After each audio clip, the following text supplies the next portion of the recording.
Kudus penghibur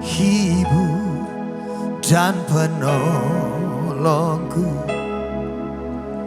Ku tak takut sebab Engkau ada di dalamku. Kau ubah dukaku menjadi sukacitaku. Roh Kudus, Kau hadir di sini. Amin. Roh Kudus penghibur dan penolongku. Ku tak takut sebab Engkau ada di dalamku. Kau ubah dukaku menjadi sukacitaku.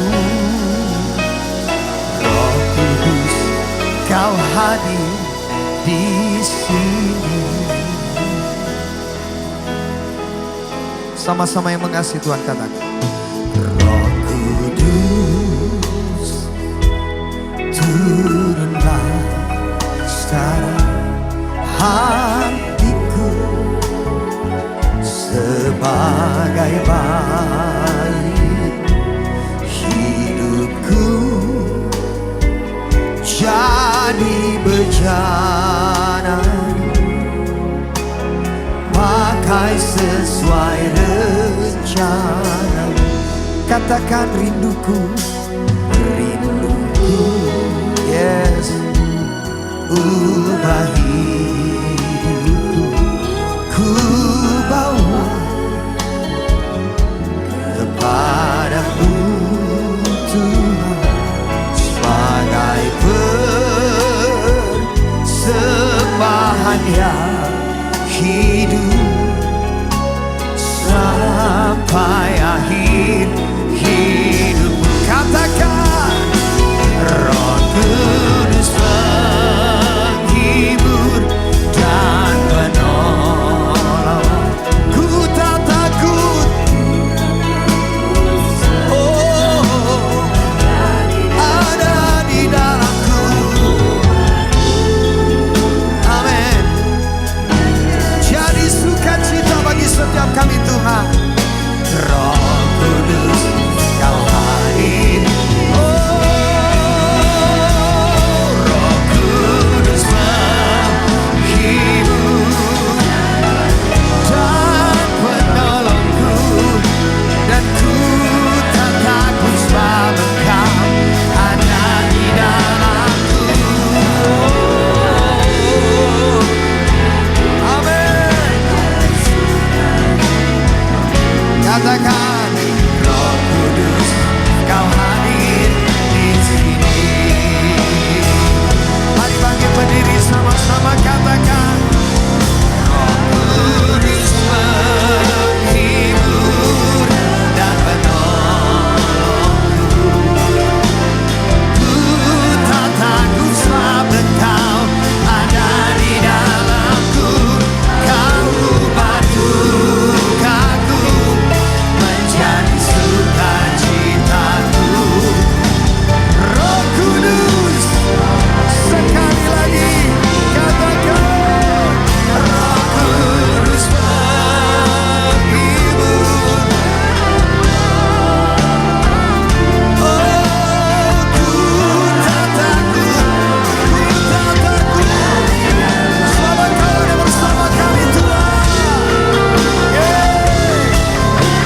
Sukacita dengan iman. Roh Kudus, Kau hadir di sini. Roh Kudus, Kau hadir di sini. Roh Kudus, amin. Kau hadir di sini. Berikan sorak-sorai tepuk tangan bagi kemuliaan nama Tuhan. Terima kasih Roh Kudus untuk kehadiran-Mu bagi setiap kami. Kita nggak boleh pura-pura dalam mengasihi. Karena Tuhan mau hari ini diajarkan supaya kita nggak pura-pura. Orang yang pura-pura mengasihi, kita nggak tahu isi hatinya, tapi postingannya bisa bilang aku mengasihi kamu. Di Instagram kemarin saya buka, teman-teman saya pada posting semua Happy Valentine, dikasih bunga, dikasih coklat gitu kan. Semua merayakan hari kasih sayang. Tapi belum tentu hati kita benar-benar mengasihi. Karena yang kelihatan di story Instagram, itu semua bisa menjadi kebohongan. Yang posting ini my bestie, tapi di belakang bisa omongin juga ada banyak. Banyak banget. Tapi orang Kristen sering dikenal dengan orang yang punya kasih. Benar gak Bapak Ibu? Orang Kristen dikenal dengan orang yang punya kasih. Tapi belum tentu hidupnya dalam kasih Tuhan. Belum tentu hidupnya membawa kasih Tuhan buat banyak orang. Sehingga yang terjadi, kasih seringkali pura-pura. Tidak tulus dari hati kita. Dan yang tahu Bapak Ibu, hanya Tuhan. Kita buka satu firman Tuhan, sebelum saya panjang lebar ngomong tanpa firman ya. Jadi kita akan buka firman Tuhan di dalam Roma 12 ayat 9. Firman Tuhan katakan, hendaklah kasih itu jangan pura-pura. Bapak Ibu baca sama-sama 1, 2, 3.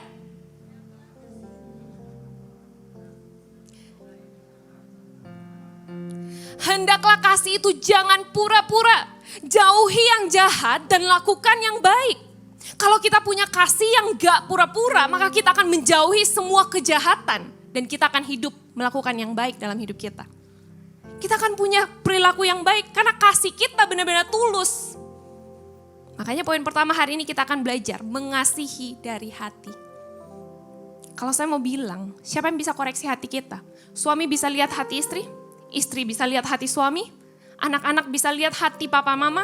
Atau mama dan papa bisa lihat hati anak? Gak ada yang tahu. Hati kita terbungkus. Hati kita tertutup. Yang tahu isi hati kita hanya kita dengan Tuhan. Satu firman Tuhan kita akan lihat di dalam Amsal 21 ayat 2 katakan. Setiap jalan orang adalah lurus menurut pandangannya sendiri. Mungkin kita lihat hari ini jalan kita lurus menurut pandangan kita. Tetapi Tuhanlah yang menguji hati. Dan hari ini kalau kita punya kasih yang gak pura-pura, kita gak membohongi. Kita benar-benar tulus dari hati kita. Maka waktu Tuhan uji hati kita, kita akan lolos jadi pemenang. Karena hati kita memang benar-benar mengasihi Tuhan. Tapi banyak zaman sekarang orang Kristen pakai topeng. Kelihatan di depan, mungkin masuk dalam gereja bisa senyum salam sapa dengan orang. Tapi hatinya penuh dengan kepahitan dan dendam. Dalam rumah Tuhan, waktu kita kebaktian, kita gak punya hati yang tulus mengasihi Tuhan. Mulut kita menyanyi memuji Tuhan, tapi hati kita sedang marah, panas hati. Kita bawa amarah itu dari luar masuk ke dalam rumah Tuhan. Sehingga hari ini, kalau hati kita masih penuh dengan topeng, muka kita masih ditutupi dengan topeng, Bapak Ibu Saudara, mari kita buka topeng itu. Karena jangan sampai waktu Tuhan buka topeng itu, Tuhan lihat bahwa ternyata kita gak benar-benar mengasihi Tuhan. Kita gak benar-benar melakukan kasih. Kasih kita sedang pura-pura. Coba lihat kiri kanan masih pakai topeng. Kasih senyum dulu Bapak Ibu supaya jangan panas hati. Karena Tuhan mau kita belajar Bapak Ibu. Saya juga belajar. Gak mudah. Waktu ketemu musuh kita gak mudah untuk bisa kasih salam. Kasih senyum yang baik, kasih sapa yang baik. Satu contoh kasih yang pura-pura dalam firman Tuhan. Kisah dari Yudas. Kalau saya mau bilang Yudas ya Bapak Ibu Saudara dikasih Tuhan. Dia bisa senyum sama Tuhan. Dia bisa datang cium Tuhan Yesus. Tanda dia mengasihi Tuhan, benar ya? Kalau dia pergi dia cium Tuhan, tanda dia mengasihi Tuhan. Tapi ternyata di balik ciumannya itu ada 30 keping perak dia jual Tuhan Yesus. Itu artinya orang bisa berperilaku baik di depan, tapi belum tentu hatinya tulus mengasihi. Hari ini saya mau bilang, Tuhan selalu melihat hati. Karena firman Tuhan mencatat dari hati timbul kehidupan, terpancar kehidupan. Jadi hati kita hari ini isinya apa Bapak Ibu? Kepura-puraan seumur hidup. Bersikap baik seolah-olah semuanya baik, padahal hati kita sedang penuh dengan sampah dan dosa. Makanya kenapa? Perlu yang namanya buang sampah setiap hari. Kalau kita gak buang sampah, bau dalam rumah akan semakin menyengat. Bener ya Bapak Ibu? Sampah kalau setiap hari kita biarkan, ya udah buang aja sampah terus, buang sampah tanpa kita keluarkan dari rumah kita, tanpa kita buang di tempat yang seharusnya, maka sampah itu akan busuk, keluar ulat, bau, gak enak. Bisakah kita tinggal di rumah yang penuh sampah? Pastinya gak bisa. Makanya kenapa Tuhan mau hari ini, waktu kita punya kasih yang benar-benar dari hati, itu kasih yang gak pura-pura. Bukan hanya di story kita posting bestie forever, tapi benar-benar kita menunjukkan hidup kita mengasihi dengan sungguh. Waktu saya di Guangzhou, papa saya tiba-tiba menelpon saya waktu saya siapin firman. Waktu itu bulan Desember kalau gak salah, bahas tentang hati. Saya bingung saya mau khotbah apa. Dan waktu itu waktu saya sedang mempersiapkan firman, tiba-tiba papa saya juga telepon waktu itu. Dan dia katakan, ini jarang terjadi Bapak Ibu ya. Karena papa saya dengan saya itu udah sibuk masing-masing gitu. Jadi jarang terjadi. Papa saya di mana aja saya kadang-kadang nggak tahu. Anak gembala best pasti tahu lah ya. Orang tua kita di mana kita nggak tahu gitu. Tapi waktu itu papa saya telepon, terus akhirnya kita ngobrol-ngobrol. And then papa saya bilang, tadi malam dia bermimpi Bapak Ibu. Dia mimpi kalau mimpi mama, jadi dia bilang, mimpi mama kamu mimpi gak baik katanya. Terus saya penasaran mimpi apa yang gak baik. Terus papa saya bilang gini, mimpi kalau mama saya ini ketemu sama Tuhan Yesus. Terus mama saya bilang, saya udah kasih hidup saya buat kamu. Saya udah kasih hidup saya buat Tuhan. Tetapi Tuhan jawab, saya gak mau hidup kamu. Bukan hanya hidup kamu, tapi saya mau hati kamu. Bahwa ternyata dari situ saya juga kena Bapak Ibu. Karena ternyata Tuhan bukan hanya mau hidup kamu. Kadang kita pikir aku udah kasih the whole life, kita udah ada dalam gereja, bahkan ada yang mau buka tenda di gereja kalau bisa tidur 1 hari untuk pelayanan.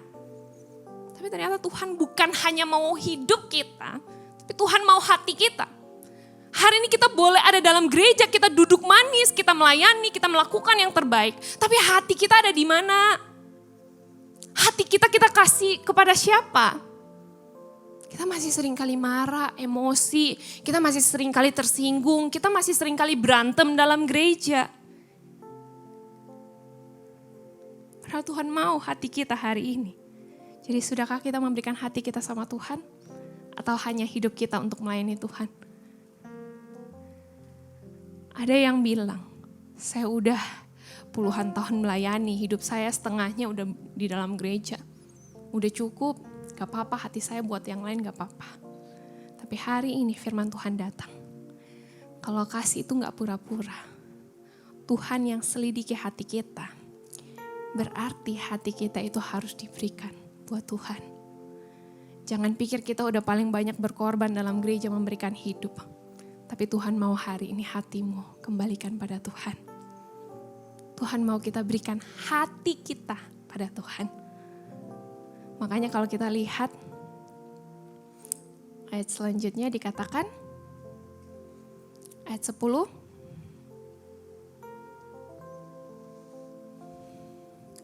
Hendaklah kamu saling mengasihi sebagai saudara dan saling mendahului dalam memberi hormat. Ayat 11. Janganlah hendaknya kerajinanmu kendor, biarlah rohmu menyala-nyala dan layanilah Tuhan. Selanjutnya, bersukacitalah dalam pengharapan, sabarlah dalam kesesakan, dan bertekunlah di dalam doa. 13. Bantulah dalam kekurangan orang-orang kudus dan usahakanlah dirimu untuk selalu memberikan tumpangan. Masuk ke dalam poin yang kedua. Waktu pertama kita belajar untuk mengasihi dari hati kita. Berarti hati kita ini udah gak boleh pura-pura. Berarti bukan hanya yang kelihatan di luar, tapi benar-benar harus terpancar. Karena kadang-kadang seringkali kita salaman dengan orang, kita bisa senyum tapi kita juga punya dendam. Ya gak sih Bapak Ibu? Kita bisa senyum dengan poles, dengan cantik, tapi kita gak tahu isi hati kita. Kita bisa marah, kita bisa emosi dengan orang lain. Makanya jangan jadi seperti Yudas. Bilang kiri kanan jangan jadi Yudas. Harus tulus, gak boleh pura-pura. Karena jangan sampai kita bisa menjual teman kita Bapak Ibu Saudara. Karena kasih itu pura-pura. Tapi hari ini kita belajar gak boleh seperti Yudas. Maka yang kedua hari ini kita lihat bahwa waktu kita mengasihi dengan sungguh-sungguh dari hati kita, Tuhan tahu ketulusannya, maka kita harus mencerminkan lewat tindakan kita. Karena kasih yang sejati bukan hanya bilang aku mengasihi kamu, aku cinta kamu. Waktu setiap hari kita ketemu kita bilang aku mengasihi dan mencintai. Tapi tindakan itu lebih powerful daripada perkataan. Seperti firman Tuhan juga katakan, iman tanpa perbuatan sama dengan mati. Gak ada guna kalau kita cuma bilang mengatakan aku mengasihi kamu tanpa ada tindakan yang nyata. Kalau benar-benar kita mengasihi orang. Tuhan pun sama. Mau supaya kita melakukan, menunjukkan lewat karakter hidup kita setiap hari. Makanya yang kedua, mengasihi tercermin dari tindakan. Satu firman Tuhan lagi kita buka Bapak Ibu. Dalam 1 Yohanes 3 ayat 18. Anak-anakku, marilah kita mengasihi bukan dengan perkataan atau dengan lidah, tetapi dengan perbuatan dan dalam kebenaran. Sekali lagi, marilah kita mengasihi bukan dengan perkataan atau dengan lidah saja, tetapi dengan perbuatan dan kebenaran. Hari ini kalau mungkin yang masih pacaran atau punya pacar, mungkin dia bilang aku cinta kamu, aku mengasihi kamu, tapi di luar punya cewek yang lain, apakah itu wujud dari mengasihi sesungguhnya? Karena aku mengasihi semua aku kasihi gitu Bapak Ibu. Itu gak menunjukkan kesetiaan, gak ada perbuatan yang nyata. Itu semua hanya omong kosong. Tapi hari ini kalau kita bilang kita mengasihi, firman Tuhan juga dengan jelas menuliskan. Bukan hanya dengan perkataan, tapi tunjukkan itu dalam sikap hidup, perilaku hidup kita. Kalau memang kita mengasihi, firman Tuhan selanjutnya. Kita lihat Bapak Ibu kalau ada 7 indikator mengasihi dari Paulus. Paulus tuliskan kepada jemaat yang ada di Roma. Mengingatkan mereka semua supaya punya 7 indikator ini. Yang pertama kita lihat bahwa mengasihi harus seperti mengasihi saudara. Jangan sampai hari ini kita dalam gereja, kita berantem, kita marah-marahan, kita musuhan, sedangkan di luar dengan orang lain kita baik. Padahal kita bilang kita ini satu rumah Tuhan, satu tubuh Kristus, saudara dalam Tuhan. Tapi kita bisa berantem, kita bisa musuh-musuhan. Dengan orang kita baik, kenapa dengan saudara sendiri enggak Bapak Ibu? Coba lihat kiri kanan ini ada muka-muka berantem di sini, supaya sama-sama mau mengasihi. Karena Tuhan mau kita tunjukkan lewat tindakan. Kalau masih ada yang musuhan hari ini, minta ampun, ayo kita berdamai. Karena dalam satu rumah Tuhan tidak boleh terpecah-pecah. Kalau yang terpecah-pecah itu harus dipertanyakan, dia murid siapa. Karena kalau kita di sini murid Tuhan, amin. Semua murid Tuhan, kita semua murid Tuhan. Kita semua punya Kristus. Kalau Kristus dengan Kristus gak mungkin berantem. Tapi kalau hari ini Kristus dengan setan, pasti setan suka buat kacau balau.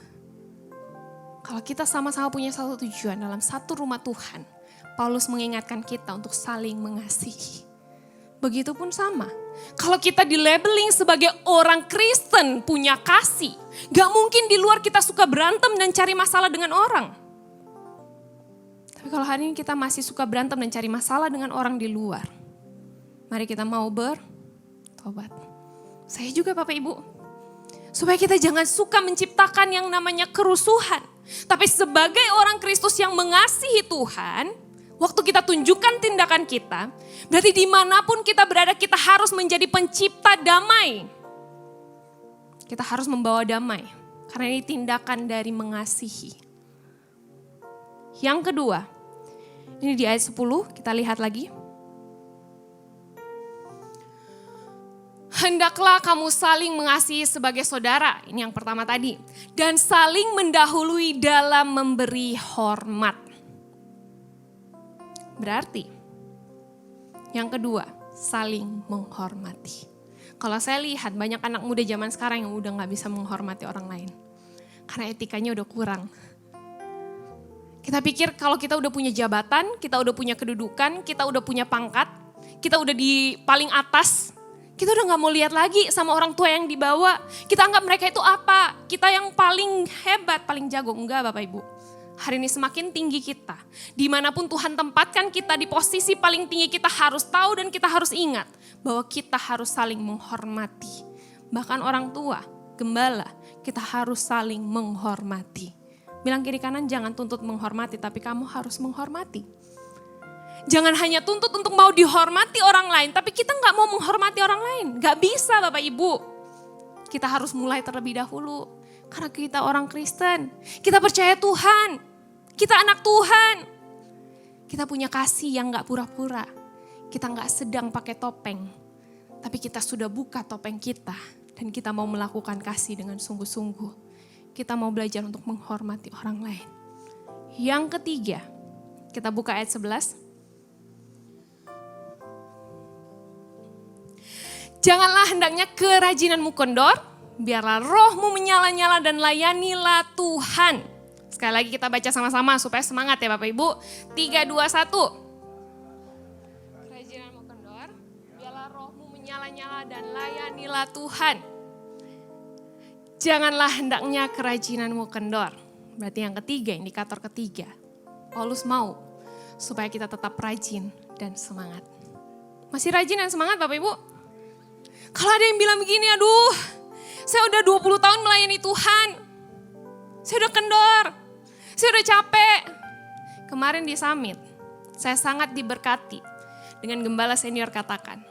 Umur kita boleh tua, boleh bertambah, semakin dewasa, semakin senior, ya gak sih? Sampai ada yang bilang udah emeritus lah gitu kan Bapak Ibu, banyak yang mau emeritus gitu. Karena udah mungkin kendor-kendor, udah capek gitu semangatnya. Tapi gembala senior ingatkan, umur boleh bertambah, kondisi fisik mungkin terbatas, tapi semangat tidak boleh kendor. Dan ini juga sangat diberkati lewat firman Tuhan yang mengingatkan kita pagi hari ini. Janganlah biarkan kerajinanmu kendor. Biarlah roh itu tetap menyala-nyala dan layani Tuhan. Bukan berarti kita udah puluhan tahun melayani, terus kita bilang kita udah gak semangat lagi. Udah gak kayak awal, udah capek. Berarti hari ini gak ada Tuhan dalam hidupmu. Tapi kalau kita bilang, meskipun hari ini kita udah 20-30 tahun dalam pelayanan, kalau kita tetap semangat, kita tetap mengerjakan yang terbaik, roh itu tetap menyala, berarti ada Tuhan dalam hidupmu. Makanya kerajaan kita gak kendor. Hari ini pelayanan bukan hanya sebuah rutinitas, tapi harus ada Tuhan. Karena melayani tanpa Tuhan itu semua sia-sia Bapak Ibu. Bukan berarti kita bilang kita udah puluhan tahun melayani. Itu gak ada jaminan. Tapi yang jadi jaminan kalau sampai detik ini semangat kita tetap sama, api kita tetap menyala. Berarti ada roh Allah yang hidup di dalammu. Tapi kalau hari ini kita biarkan supaya setan tarik kita semakin jauh, makanya saya bilang banyak sekali alasan Bapak Ibu. Kalau kita sebagai orang percaya, terlalu banyak alasan saya mau bilang. Waktu mau datang gereja alasan, mau komsel alasan, suruh kunjungan alasan. Banyak, kalau kita mau buat alasan bisa. Banyak banget alasan yang bisa buat kita berhenti. Tapi saya mau bilang, itu hanya pekerjaan iblis membuat kita jauh dari Tuhan. Tapi kalau hari ini kita mau bilang, kalau kita tetap setia dengan Tuhan, jangan alasan. Biarkan Tuhan bekerja, karena Tuhan mau hari ini, roh kita tetap menyala-nyala, kerajinanmu gak boleh kendor. Bilang kiri kanan jangan banyak alasan. Kalau suruh pelayanan jangan alasan. Suruh melayani jangan alasan. Datang gereja jangan alasan. Gak bisa, lagi sibuk. Semua orang sibuk. Semua orang sibuk gak? Sibuk, punya kesibukan masing-masing. Tapi hanya mau atau tidak, karena terlalu banyak alasan. Manusia sangat pintar buat alasan. Tapi hari ini kita ditegur dan diajar. Kalau kita rajin dan semangat dalam Tuhan, jangan buat alasan. Biarkan roh Allah itu berkobar-kobar. Biarkan Tuhan bekerja dalam hidupmu. Karena yang selanjutnya kita lihat, yang keempat indikatornya, yaitu bersukacita dalam pengharapan. Ayat yang ke-12. Bersukacitalah dalam pengharapan. Sabarlah dalam kesesakan. Bertekunlah di dalam doa. Hari ini bersukacitalah dalam pengharapan. Karena kalau kita tetap rajin semangat cari Tuhan, kerohanian kita nggak kendor, kerajinan kita nggak kendor, kita nggak banyak alasan dengan Tuhan. Kita akan menikmati hidup kita dengan harapan yang Tuhan terus berikan. Meskipun masalah kelihatannya besar sekali di depan Bapak Ibu. Meskipun masalah itu besar, beban itu berat yang kita pikul. Tapi firman Tuhan katakan kalau kita bersuka cita dalam pengharapan, kita akan menikmati hidup kita dengan Tuhan. Tuhan yang akan tolong hidup kita. Sabarlah dalam kesesakan. Memang kalau dalam kesesakan itu gak enak. Gak enak. Tapi tetaplah bertekun di dalam doa. Karena waktu kita terus minta sama Tuhan, kita terus berharap bersandar sama Tuhan. Bukan kita yang menghadapi masalah di depan. Bukan kita yang paling hebat maju paling depan. Tapi kita tahu Tuhan yang berdiri di depan kita. Tuhan yang bela hidup kita. Karena kita sedang berjalan dengan Tuhan. Tapi banyak orang Kristen hari ini Bapak Ibu hanya mau mengandalkan kekuatan. Makanya kita sering kali bilang, aduh masalahnya terlalu besar, saya gak sanggup. Saya ingin menyerah Tuhan. Saya gak sanggup. Karena kita sedang mengandalkan kekuatan kita. Bukan mengandalkan Tuhan. Sedangkan firman Tuhan hari ini ingatkan kita. Bersukacitalah dalam pengharapan, sabarlah dalam kesesakan dan bertekunlah dalam doa. Terus bangun hubungan dengan Tuhan. Karena firman Tuhan juga mencatat. Orang yang dikasih masalah itu gak akan pernah melebihi batas kemampuan kita. Tuhan tahu porsi masalah yang hari ini Tuhan berikan. Tuhan gak sembarang menguji orang. Makanya hari ini kalau kita udah diizinkan Tuhan menghadapi masalah, persoalan, sakit penyakit yang mungkin besar buat hidup kita. Saatnya kita bertekun dalam doa dengan Tuhan. Karena Tuhanlah yang akan memberikan kita kekuatan yang baru. Tuhanlah yang akan memberikan kita pengharapan yang baru. Tuhanlah yang akan menuntun hidup kita. Tugasnya kita, bawalah hidupmu bertekun di dalam doa. Bangunlah hubunganmu dengan Tuhan. Tapi kalau hari ini sudah terlalu banyak alasan, mau doa aja juga alasan. Aku udah capek Tuhan, hari ini aku kerja pikul karung 5 kilo gitu kan. 5 karung atau 5 ton gitu kan. Aku capek, malam waktunya aku tidur, Tuhan tahulah hatiku. Seringkali saya juga mau buat banyak excuse dengan Tuhan. Saya seringkali buat alasan supaya saya gak usah doa. Saya sambil tiduran aja, Tuhan aku capek. Tuhan berkati tidurku, amin. Kita udah gak menghormati Tuhan. Kita udah gak menghormati Tuhan. Kita sedang membuat jarak dengan Tuhan. Sehingga iblis akan mencari celah dalam hidup kita untuk terus masuk. Membuat kita lemah, membuat kita jatuh. Dan hari ini kalau kita sadar, kembalilah bertekun dalam doa. Kembalilah semangat dan rajin. Jangan biarkan imanmu menjadi kendor, semangatmu menjadi hilang. Tapi biarlah roh itu tetap menyala-nyala dalam hidupmu. Dan layani Tuhan dengan sungguh-sungguh. No excuse lagi ya Bapak Ibu, jangan ada alasan lagi. Tapi biarlah hari ini tekunlah dalam doa. Yang ketujuh Paulus katakan dan ingatkan, mari kita belajar untuk tetap murah hati. Ayat yang ke-13. Wah saya masih punya 2 jam Bapak Ibu sudah lapar ya. Ini jam makan siang saya tahu ini semua ngantuk ini. Tapi Bapak Ibu semangat amin. Ada roh Allah dalam hidup kita amin. Makanya kita tetap berkobar-kobar mendengarkan firman Tuhan. Kita bukan hanya hidup dari roti saja amin. Tapi dari firman Tuhan. Jadi gak apa-apa kalau sampai jam 2 ya. Lanjut ibadah kedua. Bapak Ibu firman Tuhan ayat 13 katakan. Bantulah dalam kekurangan orang-orang kudus dan usahakanlah dirimu untuk selalu memberikan tumpangan. Berarti kita harus punya yang namanya murah hati dalam hidup kita. Karena kasih yang sejati waktu ada tindakan berarti kita juga harus membantu sekeliling kita. Bantulah orang-orang kudus yang kekurangan. Usahakanlah dirimu untuk selalu memberikan tumpangan. Berarti bukan kita yang memelas mencari belas kasihan orang lain. Bukan saatnya lagi Bapak Ibu untuk mengasihani diri sendiri. Tapi level up, Tuhan mau hari ini tindakan sejati yang kita lakukan. Kalau hari ini kita masih berdoa, mengasihani diri. Kenapa saya yang sial, kenapa saya yang begini, kenapa saya begini, kenapa. Mengasihani diri kita sendiri. Berhenti.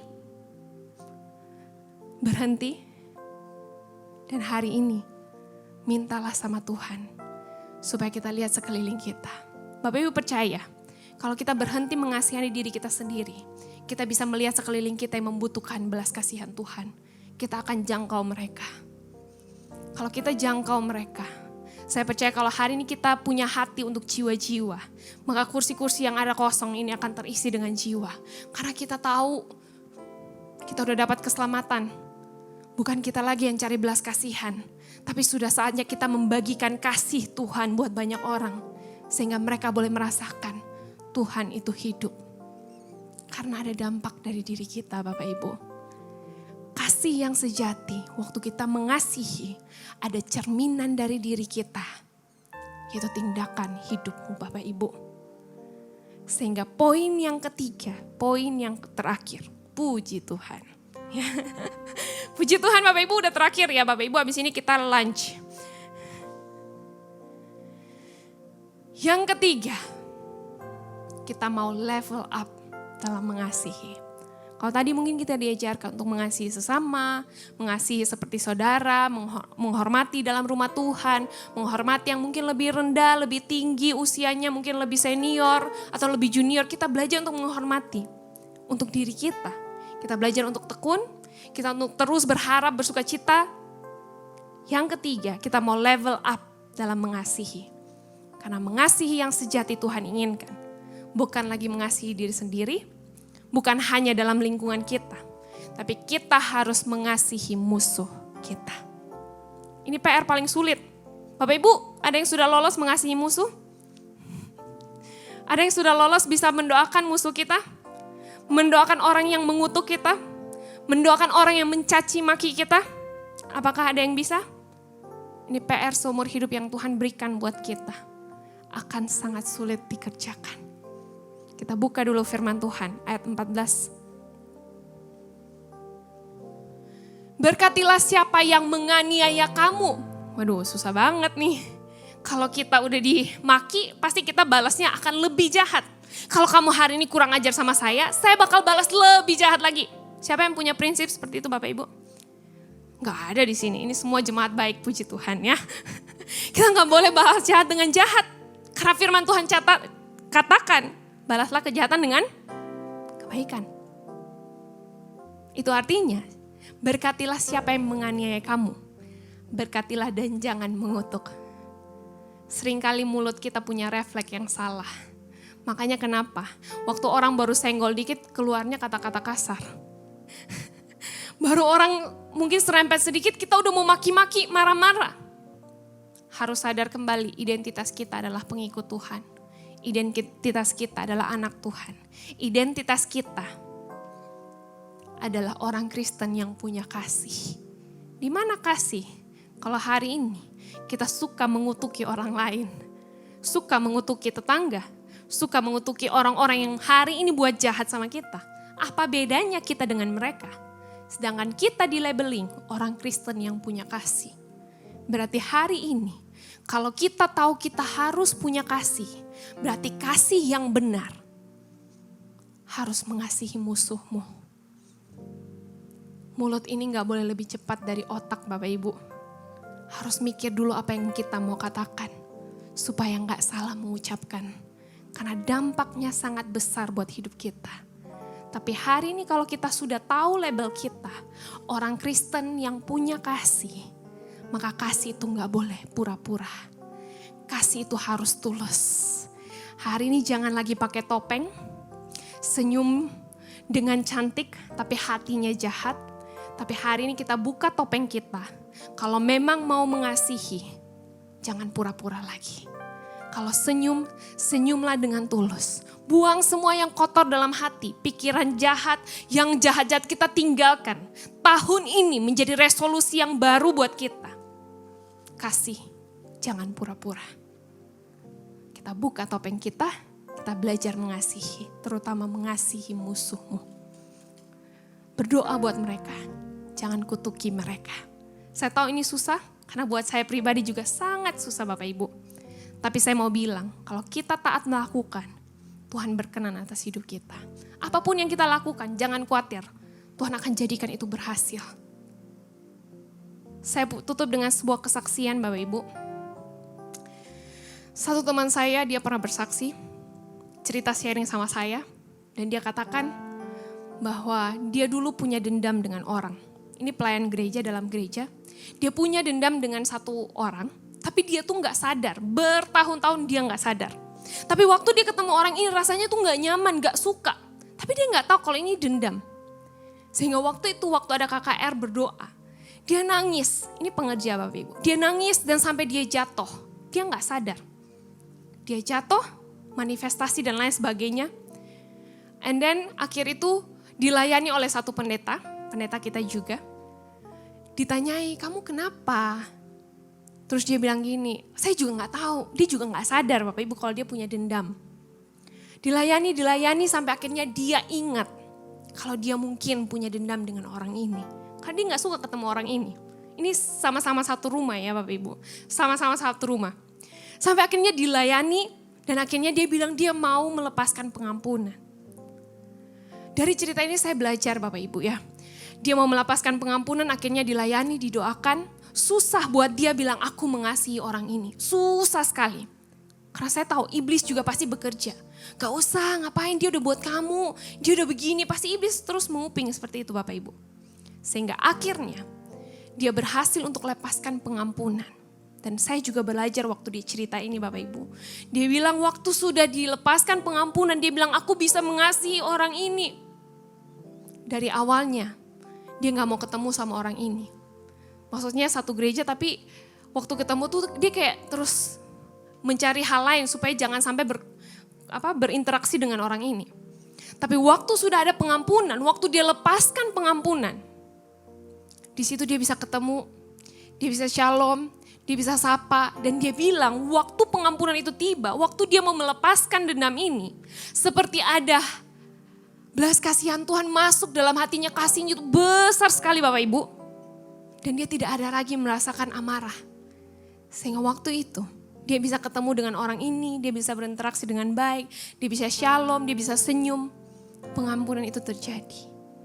Satu yang saya dapatkan, waktu kita bilang kita sudah mengampuni, tapi kita gak mau ketemu orang itu, berarti itu belum mengampuni. Jangan-jangan kita sedang menumpuk terus amarah dan dendam dalam hati kita. Jangan-jangan kita terus taruh sampah dalam hati kita. Tapi hari ini kalau kita bilang kita sudah mengampuni, gak ada masalah dong kalau ketemu Bapak Ibu ya. Gak ada masalah dong hari ini. Kita salaman dan kita shalom. Gak ada masalah untuk nyapa. Karena memang hati kita sudah bersih. Hati kita sudah ada Tuhan. Jadi hari ini buat kita semua. Waktu kita punya kasih yang gak pura-pura. Waktu kita benar-benar tulus mengasihi dari hati kita. Saya mau bilang, kita sudah lepaskan topeng itu. Hati kita sudah murni dengan Tuhan.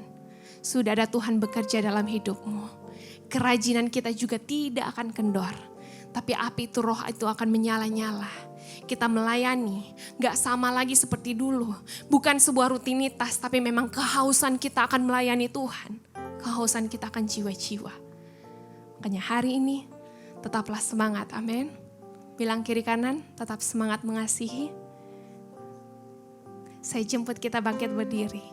Kita renungkan firman Tuhan yang sederhana pada siang hari ini. Kita belajar.